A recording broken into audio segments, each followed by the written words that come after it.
Several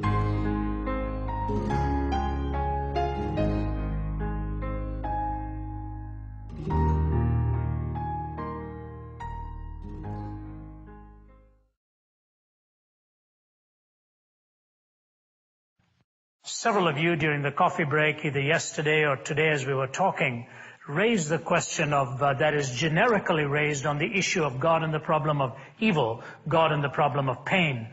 And specifically some of you raised the question of the tsunami and the disaster and so on. It was interesting when I was in Ontario in the earlier part of the year and did 3 universities, McMaster and Guelph and Waterloo.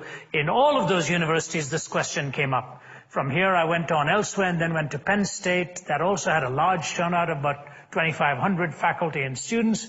Within minutes, the question came up, where was God during the tsunami? How could God, a sovereign, all-loving God, allow this and so on?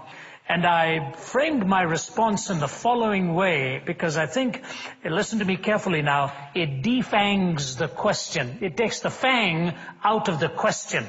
And it runs in the following manner. I would look at the questioner and say to them, who do you think legitimately asks this question?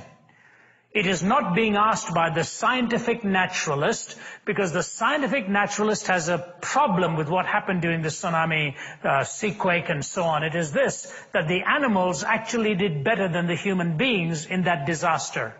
Long before the waves came and covered the land, the animals were aware something was going on, and they actually went to higher ground. Now, in the hierarchy of atheistic macroevolution, if survival is indeed the superior ethic to follow, how come the lower end did better than the higher end and were able to survive, while the higher end didn't know how to do it? So the scientific naturalist is in a quandary here. The philosophical naturalist does not ask the question, because the philosophical naturalist would have to assume a moral framework, which is the very thing he denies by saying this world is a random collocation of atoms.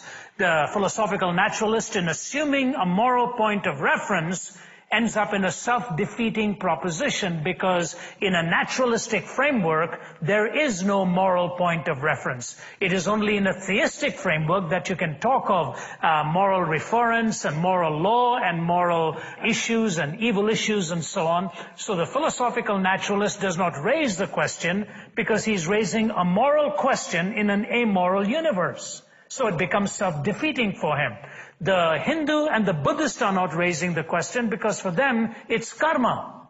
It was the karma of the people that ended up taking their lives. The Muslim is not asking the question, because it's inshallah. It's the will of Allah. He just brought this disaster about. He's totally sovereign.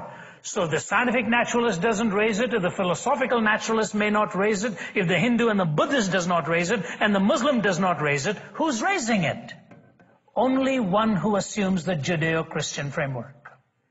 Because only in the Judeo-Christian framework is a moral point of reference and the freedom of a human choice actually a legitimate question. So when I'd say to the questioner, are you raising this because you're operating from the Judeo-Christian framework? There'd be silence. You see, forget the answer. Even the question is delegitimized unless you assume the Judeo-Christian framework. And that's why I believe many times when Jesus was asked a question, he questioned his questioner. Good master, what shall I do to attain eternal life? Jesus would say, why do you call me good? There's none good but God. Are you calling me God? If you're calling me God, are you going to listen to my answer? If you're not calling me God, where do you get good from?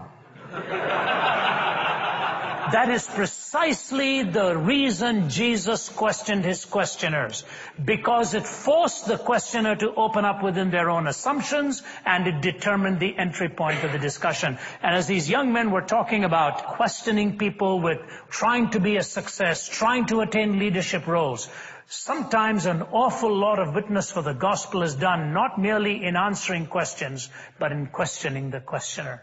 When you question the questioner, it opens up the context. And that's when the wineskin is made ready before the new wine is actually poured in.